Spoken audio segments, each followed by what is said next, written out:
We'll start the chapter mechanical properties of fluid.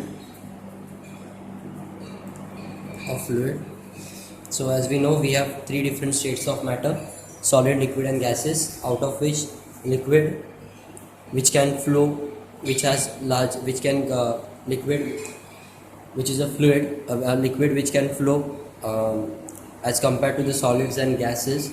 Now we have large amount of water on the earth, and also, so before it can take the any shape, it can take any shape of the container in which it is kept. Those are the properties of some fluids. Now of the fluids. Now we, before going on to fluids thoroughly, we will discuss it about some properties which are going to come in the chapter, such as pressure. The definition for pressure is force which is applied per unit area. Okay, that is, if the force which you are applying over an area, over a certain area, that much of pressure you are applied over that area. So the formula for the pressure goes out to be force upon area, which is equals to F upon A. Okay, next we come on to the, of course, for the liquids we have density of the liquid, which is the density of the liquid, which is its mass upon its volume. Liquid, each liquid has its density. The density for water is about, for water the density is about 1 into 10 raised to 3, 1 into 10, it is 1 into 10 raised to 3 kilograms meter per meter cube. Okay, for different liquids we have different densities. It shows how much dense that liquid is, depends on the mass, depends on its mass upon its volume. Next we talk about is the Pascal's law. He was a French scientist. He observed that the pressure of liquid at rest is the same at all the points if they are at the same height. That is, if in a liquid, if some object is kept, okay, then the pressure applied, then the pressure exerted on the object at every point because of the liquid is same, depending that the height of the object remains the same throughout. Okay, that is what the Pascal's law is. We'll derive one definition. We'll see how this Pascal law works. To demonstrate the Pascal's law, we consider a fluid which is we consider a container, okay, in which fluid is kept, okay, and in that container we kept a vessel, okay, a cylindrical vessel, which has its base given by A and its height is h. Okay, the h is the height of it and A is the base. It has got 2 points. The upper point is P1, which is immersed in the water. Lower point is P2. Okay, that is P1 is the height above and P2 is the height below. Okay, now this fluid is at rest, so all the horizontal forces acting on it are 0, and the vertical forces acting on it are balanced by both this P1s and P2s. So this P1, the pressure P1A is acting downwards, this P1A is acting downwards, and this P2A will be acting in the upward direction. If then mg is the weight of the fluid in the container, is the weight of the fluid in the cylinder.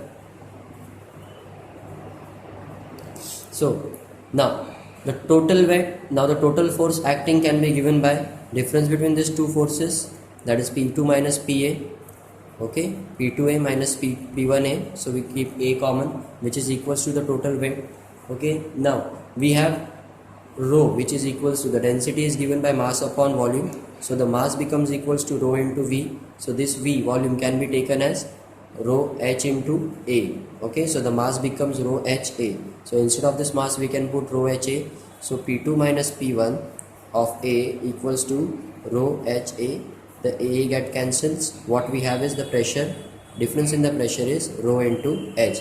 That is depends on the density, and it depends rho into H into G. It depends on the G, rho, and the height H.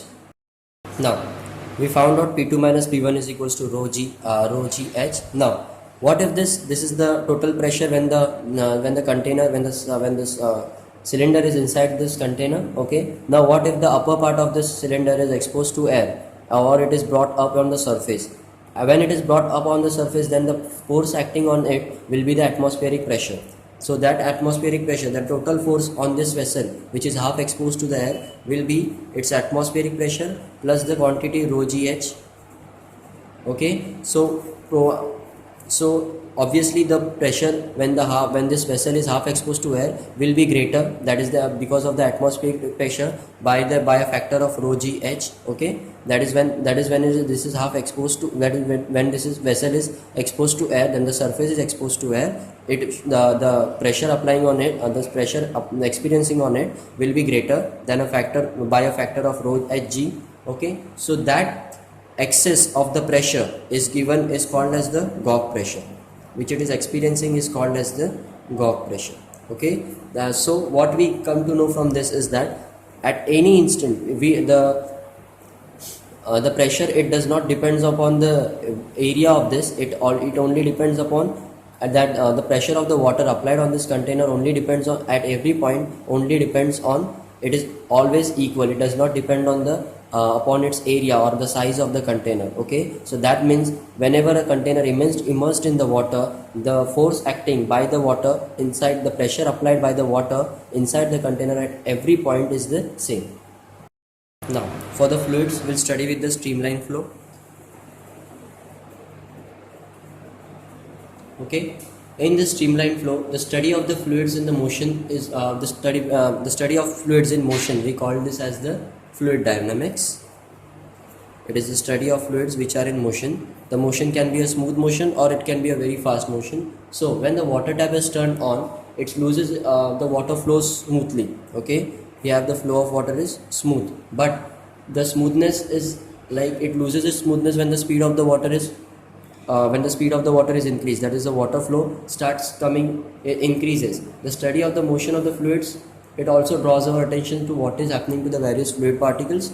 Okay, so the flow of the water is said to be steady if the velocity of each of the particle of the water flowing is the same. That means the particle going from point A to P will move with the same velocity as the particle moving from point C to D. That doesn't mean that the velocity of this particle afterwards will be the same. Okay, it can change, but for instance, the velocity of this particles moving at the same point should be moving from one position to another should be the same. At that point, the water flow is said to be smooth. At that time, the water flow is said to be smooth.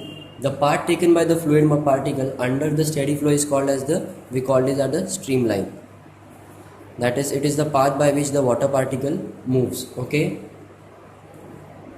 Now, steady flow, for a flows to be steady, for a flow to be steady, it can be achieved at very much low speeds. But when the speed increases, there has to be a certain limiting value where the speed should be steady. But after a certain value, the speed increases, and that is called as the critical speed. That limiting value is called as the critical speed, where the speed will increase, and this flow loses, and the flow will lose its steadiness as soon as it reaches its critical speed, and it will become a turbulent.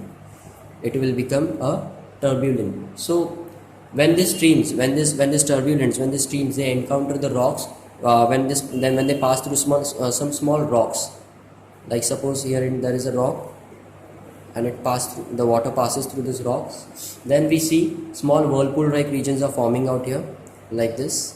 Okay, these whirlpool like regions are called white water rapids are formed. This is called white water rapids are formed. These whirlpool like things are white water rapids are formed. So that is for the streamline flow. Here we'll talk about Bernoulli's principle. Okay, Bernoulli's principle. Okay, basically the fluid flow is a complex phenomena, but we can use some formulas for a pretty steady fluid and streamlined flows.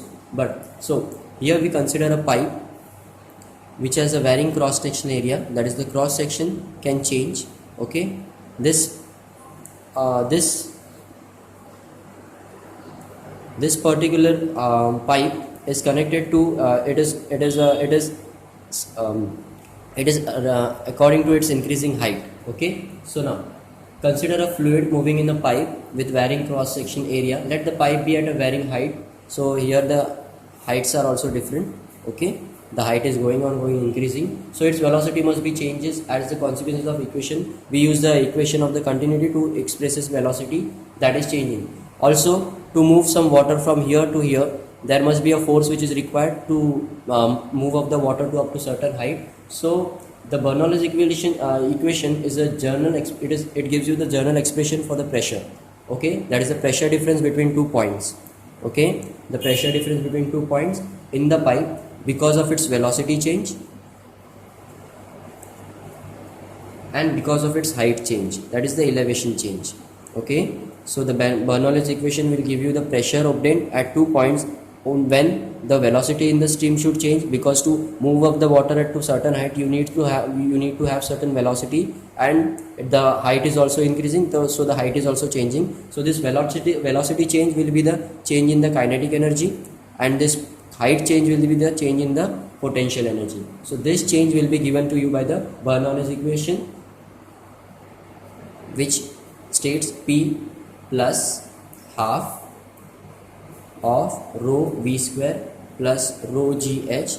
The entire thing is to be constant. Okay, so in other words, this is the pressure, this is half rho v square plus rho gh, this is the kinetic energy, this is the potential energy. In other words, the Bernoulli's relation, it can be stated as we move along the streamline, the sum of the pressures, that is sum of the pressure out here and the sum of the pressure out here, and the kinetic energy and the potential energy, that is the kinetic energy for the velocity and the potential energy for the height, they all remain the same. Okay, that is the Bernoulli's principle. Here we'll understand Stokes law.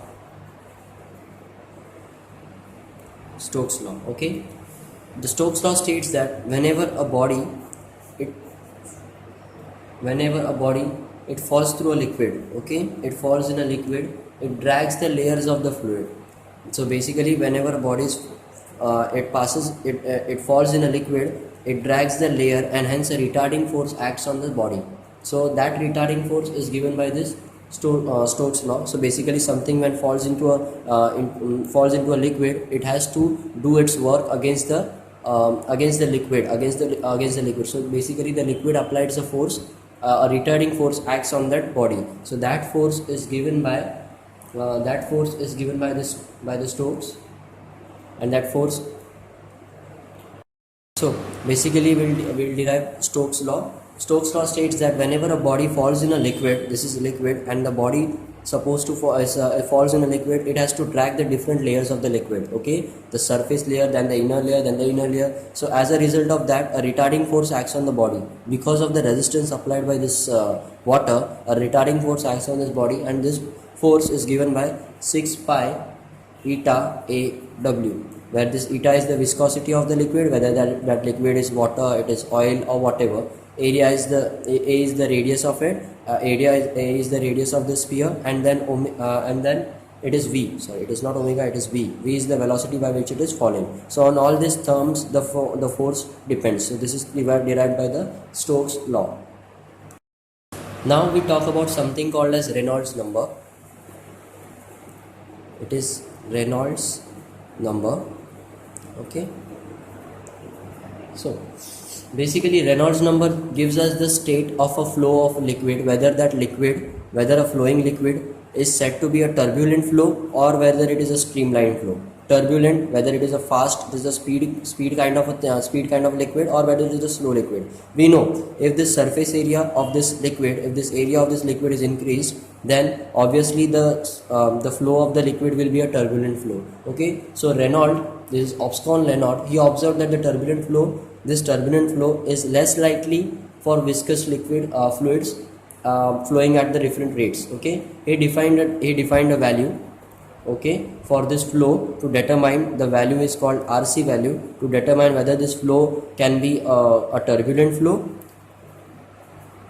or it can be a streamlined flow, whether the liquid is moving very slow or it is moving very much fast. So that flow is given by this formula, RC is equals to rho Vd upon eta, where rho is the density of the flowing liquid and the speed is given of the liquid is given by V. D stands for the dimensions of the pipe through which the liquid is flowing, and eta is the viscosity of the liquid. It is it is found that if the value for this RC, if this is less than 1000, then the